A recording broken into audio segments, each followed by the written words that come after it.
기준이 23년 2월 24일 개정되었습니다. 크게 두 가지 부분에 대해서 설명드리고자 합니다. 제8조 평가 자료의 제출 요청 관련해서 개정이 되었고, 제9조의 2 평가 자료의 확인 부분이 신설되었습니다. 제8조는 요양기관은 평가 관련하여 요구받은 자료의 제출을 거부하거나 허위 자료의 거부하거나 그 밖의 평가에 응하지 아니한 경우에는 해당 요양기관의 평가 결과를 조정할 수 있다라고 개정이 되었습니다. 제9조의 2 평가 자료의 확인 관련 신설 부분은 첫 번째로 요양기관 등이 제출한 평가 자료의 사실 여부를 검증할 수 있으며 필요한 경우 저희가 확인을 할 수 있다라는 내용이고, 두 번째는 요양기관이 평가 과정에서 허위 자료를 제출한 것으로 확인된 경우 심사평가원은 해당 요양기관의 평가 결과를 조정할 수 있다라는 내용입니다. 저희가 평가 관련해서 관련 기준이 이렇게 좀 더 세분화되고 그런 부분에 대해서 안내를 드리고자 하는 목적으로 말씀을 드렸습니다. 다음 장입니다. 환자평가표 작성 원칙입니다. 이미 2021년 5월 1일부터 시행된 내용으로 아마 다 알고 계실 것이라고, 잘 하고 계실 것이라고 생각이 듭니다. 요양병원은 매월 환자평가표를 작성해야 하며, 환자평가표는 당해 환자를 담당하는 의사 및 간호사가 의무기록을 근거로 작성하여야 하고 그 의무기록을 비치한다라는 내용이며, 세부 내용은 보시는 바와 같습니다. 네. 다음 신뢰도 점검입니다. 이 부분에 대해서 굉장히 많이 궁금해하실 거라고 생각이 돼요. 저희가 이 목적은 요양기관에서 제출한 환자평가표가 작성 원칙에 따라 정확하게 기재되었는지, 환자평가표와 의무기록 간의 일치도를 확인하는 절차를 통해 자료의 정확성을 높여 평가 결과에 활용하고 결과 산출의 공정성을 제고하기 위해 2주기 5차 평가부터 시행하게 되었습니다. 이 신뢰도 점검은 아시는 분들도 있을 것 같아요. 타 평가에서는 신뢰도 점검을 하고 있는 평가가 있습니다. 그와 동일한 절차로 진행을 하게 됩니다. 첫 번째, 신뢰도 점검 대상자를 저희가 이제 3% 이내에서 랜덤으로 추출을 합니다. 그 신뢰도 점검 대상자 추출된 명단을 해당 요양기관에 알려드리면서 요양기관에 의무기록 등 자료 제출을 요청합니다. 요청받은 자료와 저희는 환자평가표와 그 의무기록이 일치하는지 3단계 신뢰도 점검을 시행하고 4단계 그 점검 결과를 안내드립니다. 그리고 5단계 신뢰도 점검 결과를 활용해서 그 내용을 바탕으로 자료를 구축하여 평가를 진행합니다. 네. 다음 말씀드리겠습니다. 이 내용은 책자에 없으실 거예요. 저희가 현황 변경 기간의 연계 신청 관련해서 추가로 안내를 드리고자 합니다. 대표자, 설립 구분 변경 등으로 요양기호가 변경되었거나 주소가 변경된 기간에 실질적 동일성이 인정되는 경우 평가 대상 기간 및 평가 결과를 연계하고자 이 신청을 받게 되었습니다. 지금 제출 방법을 보시면은 연계 신청서, 동일성 여부 확인서 등 증빙 자료를 제출을 하셔야 되는데, 요양기호가 변경된 경우는 평가관리부, 기호가 동일하면서 주소만 이전된 경우는 평가 일부로 제출해 주시면 됩니다. 관련 내용은 평가 알림방에 평가관리부에서 이 내용을 공지를 한 것으로 알고 있고, 저희가 어떻게 되는지 책자 PDF와 설명의 동영상을 이제 올릴 때 어디에서 보실 수 있는지 한 번 더 알림방에 작성을 드리겠습니다. 신청 기간은 요양기호 변경 및 주소 이전일로부터 14일 이내에 제출하되 평가 결과 공개 예정월의 직전 월 말일까지 신청하셔야 됩니다. 다만 질지원금 및 연계 신청 절차 도입 초기인 점을 고려해서 2주기 3차 요양병원 평가 대상 기간은 2022년 1월부터 평가 결과 공개일까지 현황이 변경된 기간에 한해서 평가 결과 공개일, 이 공개는 홈페이지 기준이에요. 평가 결과 공개일로부터 14일 이내에 연계 신청이 가능합니다. 네, 다음 추진 일정입니다. 2주기 5차 평가 대상 기간은 2023년 7월부터 12월까지입니다. 2024년 상반기에 신뢰도 점검을 포함하여 평가자료 수집, 점검 및 구축을 진행 후 2024년 하반기부터 자료를 분석, 결과 도출 후 관련 회의에 안건을 심의하게 됩니다. 그리고 2025년 6월에 평가 결과를 통보 및 공개 예정입니다. 이 절차는 2주기 4차와 동일하게 진행되는 일정으로 추진 여건에 따라서 변경될 수 있습니다. 우선 저희가 설명회에서 준비한 자료는 여기까지이고, 다음은 질의사항을 이제 진행을 하려 합니다. 질의사항은 쉬는 시간에 작성하신 그 포스트잇에 다빈도 질문과 그것 외에도 많이 질문을 하신 내용을 바탕으로 질의응답 시간을 진행하려 합니다.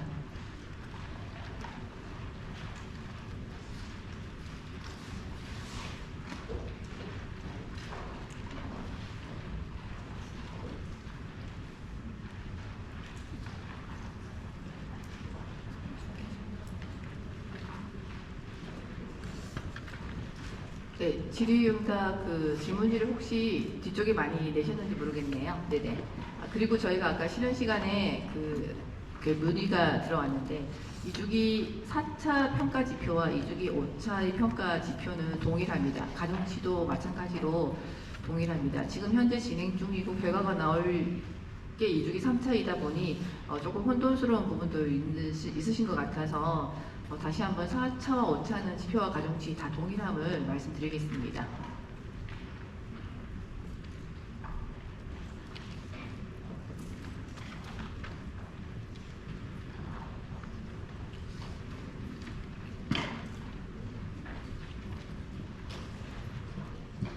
저희 질문지를 조금 제가 보겠습니다.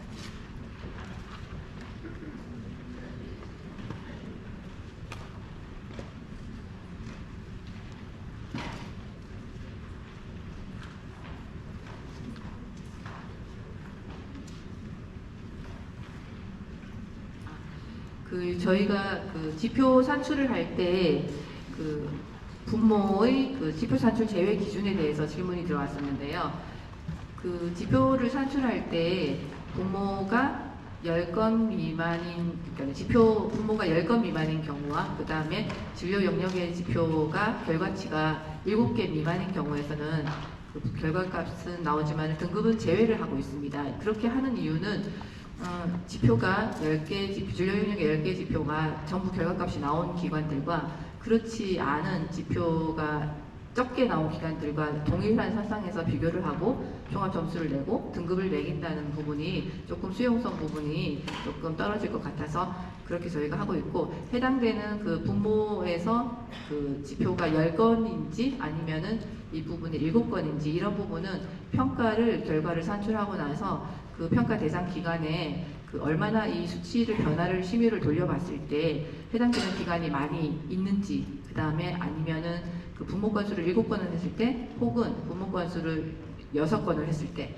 그리고 10건으로 했을 때 심의를 다 돌려본 후에 해당 기간에 가장 영향값을 주지 않는 범위 안에서 저희가 그렇게 선택을 하고 있고, 이것도 결과가 나오고 나서 이제 저희가 도출을 하고 있습니다. 등급 제외에 대해서 요양기관 홈페이지 저희 홈페이지에 공개될 때 등급 제외로 나오는 부분이 있으면 요양기관에서는 조금 질지원금 이런 부분에서도 연계하기가 조금 곤란하다고 하시는 부분이 있어가지고 저희가 그런 부분에 이제 지표에서 빠지는 부분 이런 부분도 이제 저희가 따로 설명을 드리기도 하지만 기존에는 이런 등급 제외되는 부분에 대해서는 별로 신경을 쓰시지 않으셨거든요, 요양기관이. 근데 질지원금 연계되는 부분에 있어서 직접 평가 결과가 4등급 직접 평가 결과가 있어야 되는 그 부분 질량상 지원금, 그 부분이 있다 보니 이 부분을 연계해서 빠지는 누락되는 기간이 있어서 이런 부분에도 관심을 많이 가져주시는 것 같더라고요. 예, 이상입니다.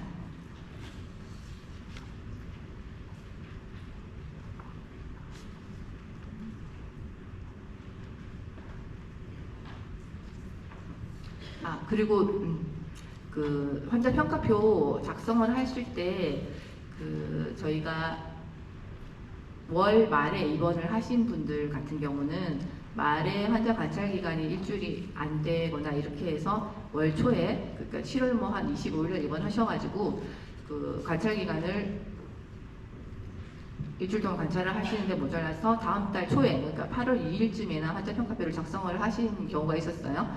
8월 2일쯤에 평가표를 작성을 하셨는데 또 그 기간의 루틴 평가표를 작성하는 게 아마 8월 7일쯤에 작성을 또 하시나 봐요. 그러다 보니 동일한 환자가 해당 월의 평가표가 2개가 작성이 되는 경우가 많았습니다.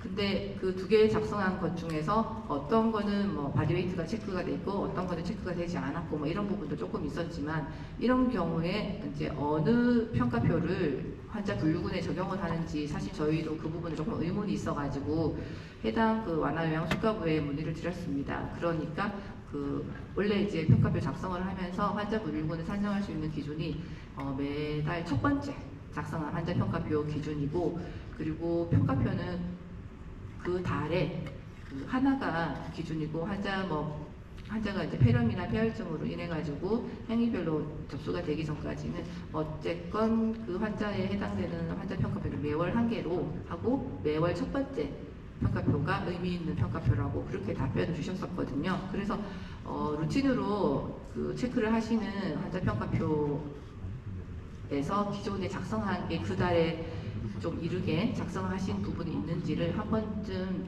이제 보신 후에 저희한테 그 결과값에 조금 오류를 범하지 않을 수 있도록 그 부분을 조금 고려를 해주셨으면 좋겠습니다. 이번에 이 신청이나 뭐 그런 부분에서 이런 부분이 굉장히 좀 다수로 나오는 기간이 있어가지고 저희가 또 따로 안내도 드리기도 했었습니다.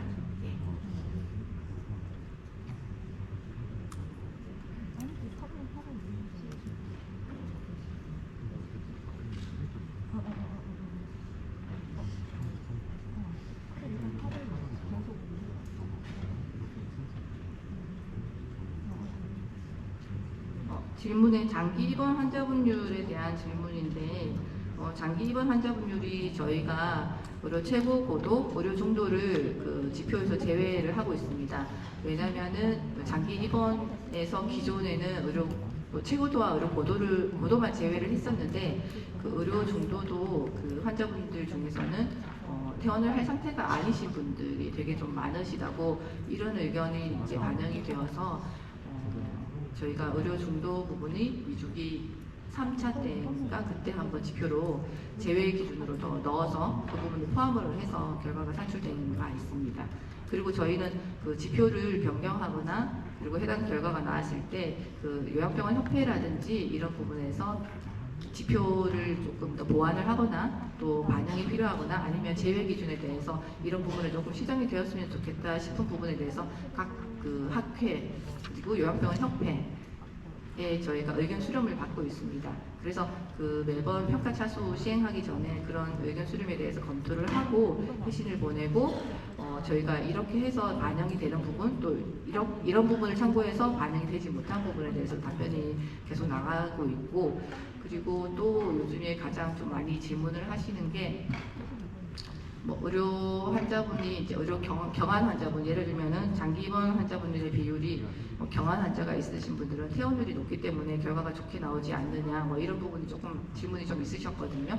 예, 그러셨는데 그런 부분에 대해서는 사실은 저희가 의료 환자 분류군 자체가 의료 최고도, 고도, 중도 그리고 선택 입원군 이렇게 좀 있다 보니 그 환자분들의 어떤 그 요양기관의 성향에 따라서, 그리고 암만 치료하시는 분들이 있고 또 중증 환자들을 보시는 기관들도 있고 이런 나름의 좀 특성이 있더라고요. 그래서 지금 현재 저희 평가 지표는 기존에 저희가 2008년도에 평가를 시작했을 때 그때 요양병원의 형태는 뇌경색이라든지 고인의 연령층 그리고 치매 환자분들을 대상으로 요양병원을 개설을 하고 그 환자분들을 모셔고 돌봄과 의료 진료를 하는 부분에 대해서 포커싱 됐고, 그로 인한 지표 변경이 지속적으로 있어져 왔습니다.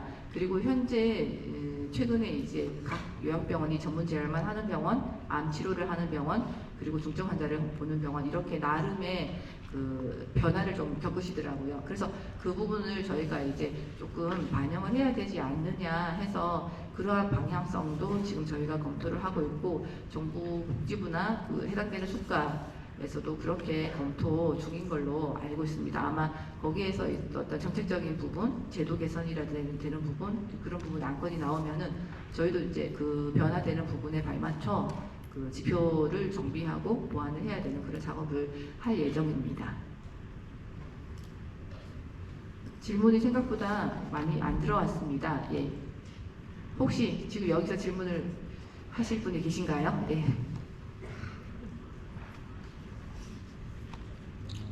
네, 말씀하십시오. 마이크. 예. 네, 네.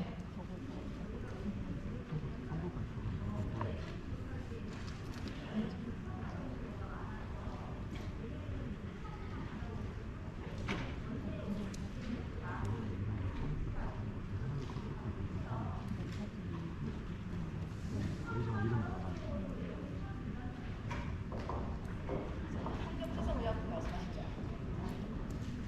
예, 말씀하시죠. 예. 환경시설의약품 말씀하시죠? 예, 그게 타 병원에서 외래로 약을 받아온 경우, 예. 들어가는지. 아, 그렇구나.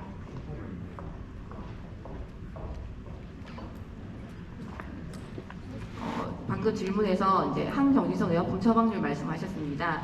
우선 저희가 외래 타 병원에 요양병원에 입원을 하고 계시면서 타 병원 외래 진료를 하시는 경우가 많이 있죠. 그래서 거기서 해당되는 처방전을 가지고 오시는 경우가 있는데 처방전을 가지고 오시는 부분보다는 어쨌든 그 환자의 그 입원 명세서에 그 외래 환자의 약제가 청구가 되지 않습니까? 그 부분이 있을 때 저희가 그 데이터를 내려받게 됩니다.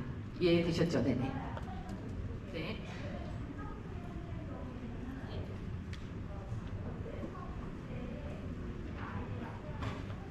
예, 그거 포함되지 않습니다. 예. 네네.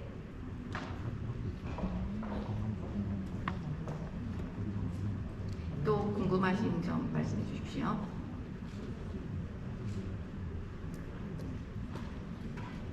예, 말씀하십시오. 예.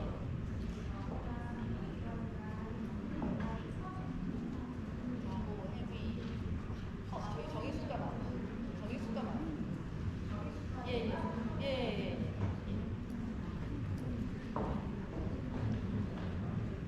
방금 전에 질문에는 그 항정 처방이 자모나 행위별 수가의 약 처방 내역도 포함이 되는지 문의를 주셨는데요.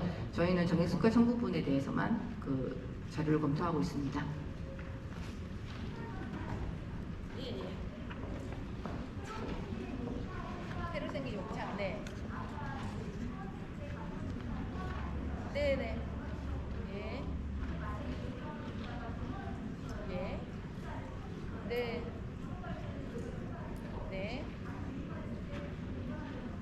네네.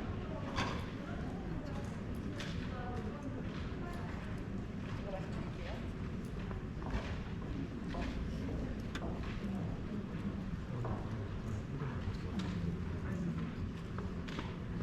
우선 환자가 그 전월에 이제 새로 생긴 욕창의 경우에 다른 병원에서 욕창이 생기신 상태에서 입원을 하셨고 그 다음에 이제 해당되는 병원에 계시다가 또 상태가 악화되어서 다른 병원으로 가신 경우였고 처음에 이제 입원하실 때 다른 병원에서 욕창이 생기신 경우 그 입원하신 그 해당 월에는 그 해당이 산정이 안 되고 그 다음에 이 환자분이 퇴원을 하셨는데 또 다시 재입원을 하신 경우에 욕창을 가지고 오셨을 때 그 환자는 앞에 평가표에 저희가 적용할 평가표가 없으니 그 부분은 처음 입원할 두 번째 입원할 당시에도 그 앞에 그 전월 평가분이 없기 때문에 해당이 되지는 않습니다. 그 달은 해당이 되지는 않습니다. 예. 그리고 그 욕창이라든지 전월 평가 비교해서 그 환자 평가표에 대해서는 이제 특히 이제 그 이 환자분이 이달 청구권이 포함이 되는지 안 되는지 그런 질문이 문의가 한 번씩 오는데 그 부분은 사안에 따라서 이렇게 내용이 저희가 조금 더 심사숙고해서 대답을 드려야 되는 부분도 있기 때문에 그 부분은 또 개인적으로 또 전화를 해서 질문을 주시기 바랍니다. 오늘은 질문이 더 이상 없는 걸로 예, 선생님 말씀하세요. 선생님 한 분만 이제 받겠습니다. 네. 만약에 실사를 나오신다면 어떤 기준으로 나오시는지 궁금합니다. 실사를 왜 여기서 저희는 평가입니다. 실사는 요양병원 실사를 말씀하시는 겁니까? 예. 그러니까 뭐 점검을 신뢰도 점검을 만약에 나오신다면 예. 신뢰도 점검을 저희 담당자분께서 말씀하신답니다. 안 그래도 지금 최근에 신뢰도 점검 관련해서 실사를 나온다고 어디서 교육을 들었다. 진짜 실사를 나오냐라고 문의 전화를 많이 받고 있어요. 근데 아까 앞서 말씀드린 것처럼 저희 지금 계획상 신뢰도 점검은 타평가와 동일하게 자료 요청을 저희가 하고 요양기관으로부터 받은 자료를 통해서 신뢰도 점검을 하는 것을 계획을 하고 있습니다. 실사 관련해서는 저희는 지금 계획이 없습니다.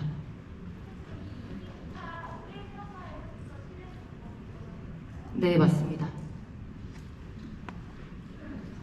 네, 저희가 지금 우선은 오늘뿐만 아니라 내일도 설명회가 진행이 됩니다. 그래서 오늘, 내일 지금 저희가 선생님들께서 포스트잇에 작성을 하셨지만 저희가 답변을 못 드린 부분, 그리고 내일도 진행되는 설명회에서 들어온 질문들을 좀 취합을 해서 저희가 답변 드릴 수 있는, 그러니까 세부 시행 계획 공개 범위 내에서 저희가 추가로 설명드릴 수 있는 부분에 대해서는 6월 2일에 그 내용을 작성을 해서 평가 시스템의 평가 알림방에 게시 예정입니다. 또한 받으신 책자의 PDF 파일, 그리고 지금 이번에 설명회 영상도 내일 촬영을 할 예정입니다.